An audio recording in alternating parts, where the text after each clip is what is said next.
Domingo Espetacular fala agora sobre a mega operação das Forças de Segurança do Rio de Janeiro contra o Comando Vermelho, que terminou com 121 mortos e 113 presos. O cerco aos complexos da Penha e do Alemão foi planejado após uma análise, ao longo de um ano, de trocas e mensagens entre os principais integrantes da facção que articulavam assaltos e tentativas de invasão a outras comunidades.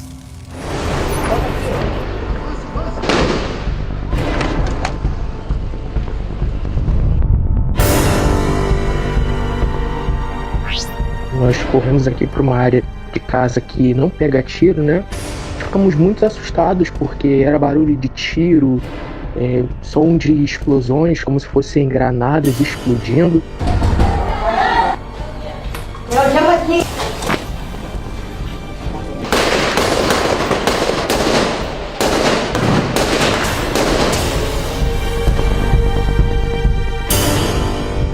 Nós aumentamos o risco dos policiais para proteger os moradores, para retirar esses marginais das áreas edificadas e atraí-los, levá-los para essa região de mata, justamente para preservar a integridade física e a vida dos moradores. Essa foi a nossa maior preocupação. Então, o planejamento nesse sentido foi 100% executado. Terça-feira, 28 de outubro. 2.500 agentes das polícias civil e militar do Rio de Janeiro iniciam um cerco aos complexos da Penha e do Alemão, na Zona Norte. Os criminosos reagem com tiros e barricadas incendiadas. De casa, moradores acompanham apreensivos toda a movimentação. Crianças não estudaram, ficaram com medo, se abrigaram do tiroteio dentro da nossa casa. Crianças assustadas, explosões, isso tudo mexe com a sua saúde mental, mexe com o seu psicológico. Então, uma pessoa que consiga resistir viver num lugar como esse. O confronto e a resistência dos criminosos resultaram no maior número de suspeitos mortos numa operação na história do Rio de Janeiro. A mega operação nos complexos da Penha e do Alemão durou cerca de 16 horas. A ação tinha o objetivo de localizar e prender traficantes, assim como conter o projeto de expansão do Comando Vermelho. Segundo a polícia, a região se tornou o quartel-general da facção, de onde partem ordens para roubos, homicídios e invasões em outras áreas da cidade, além de servir de abrigo para criminosos de diversos estados.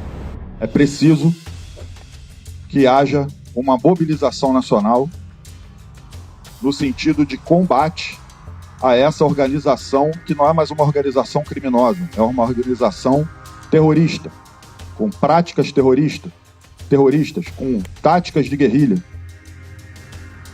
que dão ordens para execução de desafetos e de agentes públicos.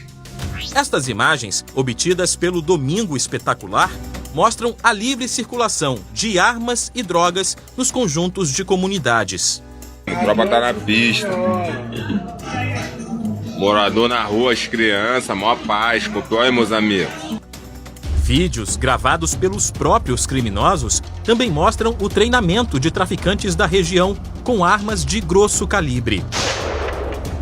Um clima de medo e insegurança que contrasta com a vida de ostentação de traficantes. Durante a operação, os policiais encontraram um imóvel de luxo no meio da comunidade, com direito à piscina e área de lazer. Ao longo de um ano, a Delegacia de Repressão a Entorpecentes analisou trocas de mensagens entre criminosos da facção. A denúncia do Ministério Público traz 69 acusados que se escondem nos complexos, mas que também comandam o tráfico em outras comunidades e promovem diversas ações de narcoterrorismo. Eles estão divididos em 3 grupos: chefes, gerentes e soldados. A maior liderança é Edgar Alves de Andrade, conhecido como Doca ou Urso. Considerado o número 2 do Comando Vermelho, o criminoso está atrás apenas de Marcinho VP, que está preso na Penitenciária Federal de Campo Grande, Mato Grosso do Sul. De acordo com o MP, Doca e outros 4 traficantes usam aplicativos de mensagens para organizar as ações do grupo. A denúncia diz que, pelo celular, eles discutem o roubo de veículos, o monitoramento de viaturas policiais, a contabilidade das vendas de drogas e até a execução de pessoas que contrariam os interesses do grupo. Aqui, eles negociam a distribuição de veículos roubados. Um dos criminosos em destaque é Carlos da Costa Neves, conhecido pelo apelido Gardenal, que demonstra frieza ao dar ordens contra um vendedor de drogas da comunidade. Nessa conversa, ele manda o gerente do tráfico matar um integrante da própria facção, na frente de todos, como exemplo. O monitoramento da Polícia Civil aponta que Gardenal leva uma vida de luxo, financiada pelo tráfico e por outras atividades ilegais, ostentando dinheiro, carros e joias dentro da comunidade. Outro criminoso reforça a hierarquia. Vamos monitorar apenas, meus amigos. Ninguém dá tiro sem ordem do Doca ou do Bala. Bala é Pedro Paulo Guedes, outro chefe do tráfico local. As investigações também identificaram Juan Breno Malta Gomes, o BMW, chefe do grupo de matadores do Comando Vermelho. Ele seria o responsável pelo braço de expansão da facção criminosa, incluindo disputas territoriais em comunidades de Jacarepaguá, na zona sudoeste do Rio. Na região, uma moradora chegou a ser torturada em uma banheira com gelo. Aqui, um homem é arrastado por um carro em movimento por passar informações a um grupo rival. Dá acelerada, Reg. Fala aí pro chefe agora a parte que tu tava junto. Segundo a polícia, o criminoso ainda estaria à frente do treinamento de atiradores do Comando Vermelho.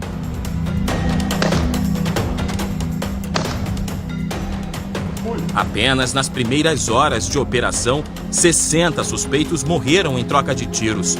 O Comando Vermelho revidou. Criminosos de outras comunidades passaram a roubar ônibus para montar barricadas em diferentes partes da cidade e desviar a atenção da polícia. Fechamos. Pega a chave, terrinha. Bora, bora.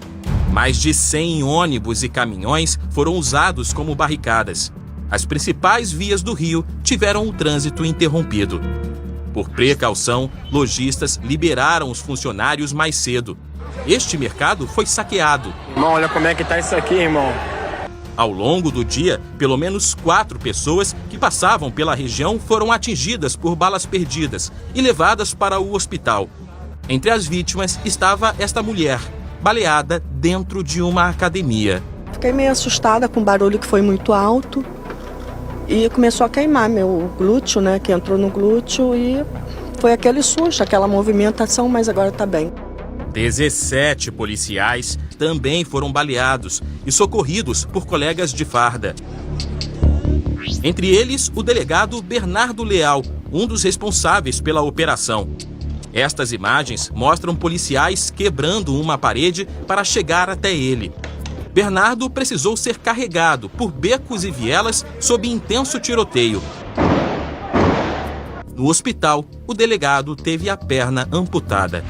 A operação continuou. Durante as buscas, um grupo se escondeu em uma casa, que foi cercada pela polícia.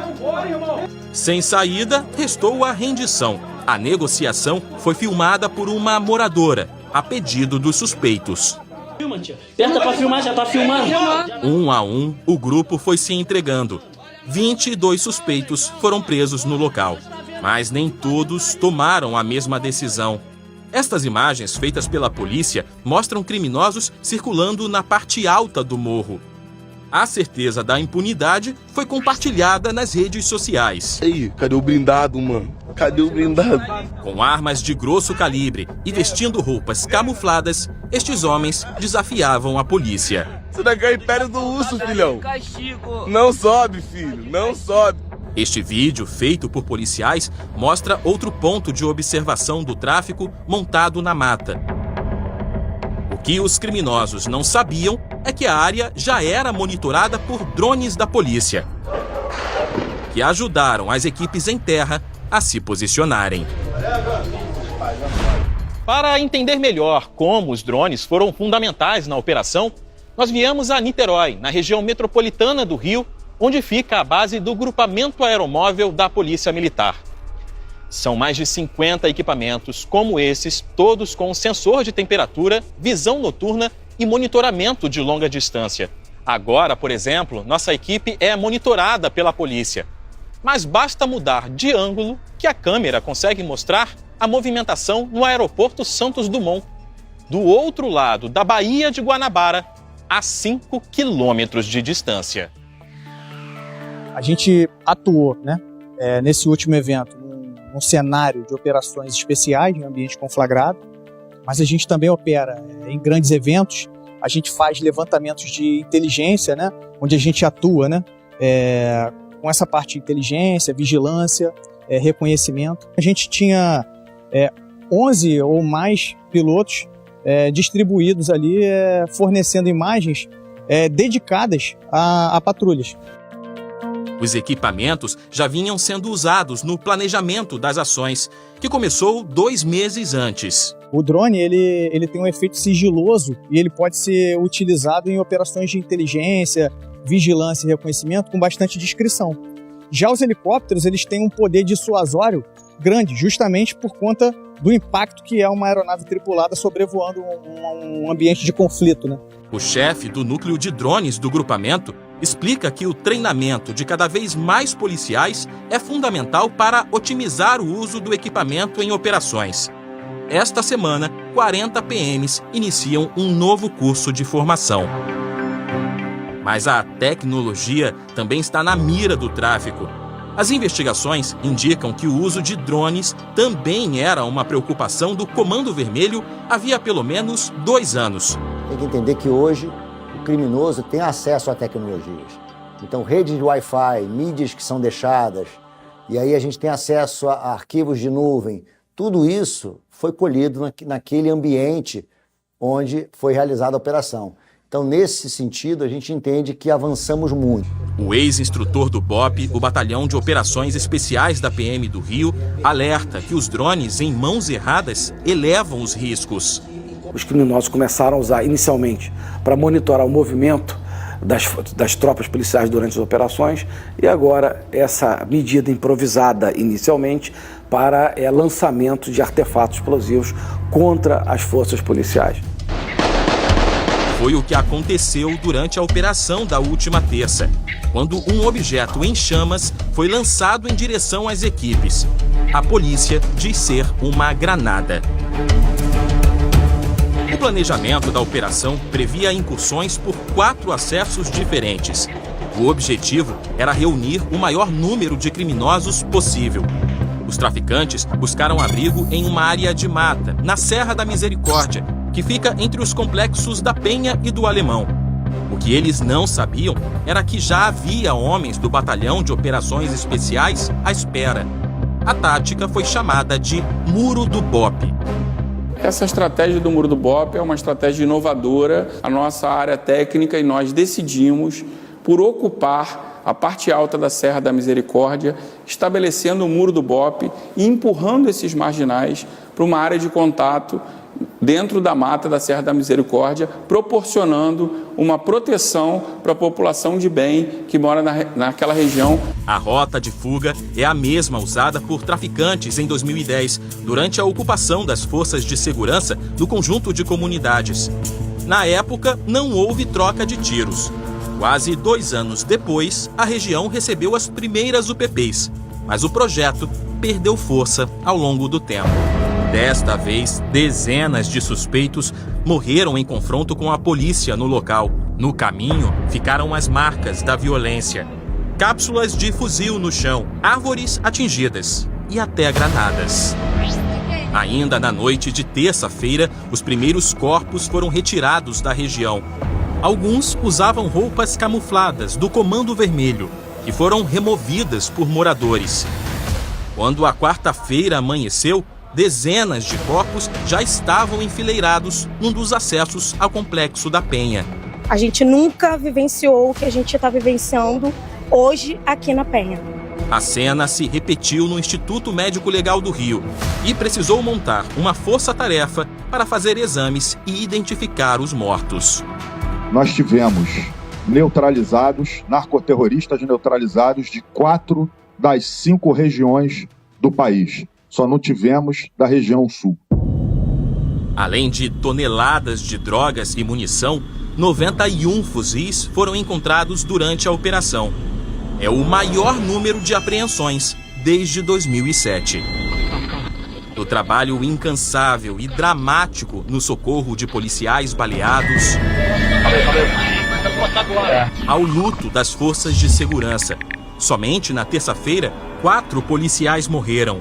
Ao longo da semana, familiares e amigos se despediram dos sargentos do BOPE Cleiton Serafim Gonçalves e Éber Carvalho.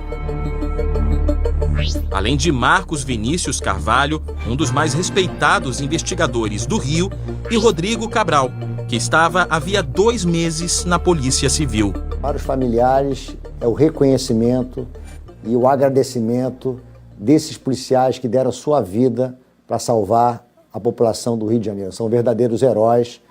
Jéssica é viúva do sargento do BOPE Éber Carvalho. O Éber é um herói. Ele deixa o legado de um excelente marido, um bom pai, um bom companheiro de trabalho para quem trabalhou com ele. Tudo que ele fazia com muita perfeição, né? Ele buscava sempre fazer o melhor. E amava essa profissão, ele fazia de coração. Nas redes sociais, Jéssica compartilhou a última troca de mensagens com o marido. "Você está bem? Estou orando." "Estou bem, continua orando", responde o PM. Ela ainda pede que ele tenha cuidado, porque já havia muitos baleados.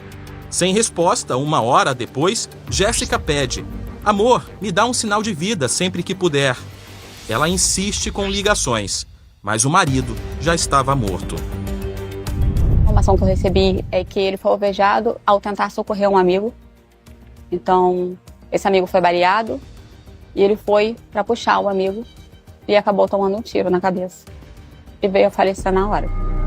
Éber deixa 2 filhos e um enteado. Eu saí daquele hospital pensando, e agora? Como que eu vou chegar em casa e vou falar para minha filha isso? O papai saiu para trabalhar e o papai não vai voltar mais. Foi o maior número de mortes de agentes de segurança pública em uma única operação desde 2007. Os policiais foram enterrados sob aplausos e homenagens.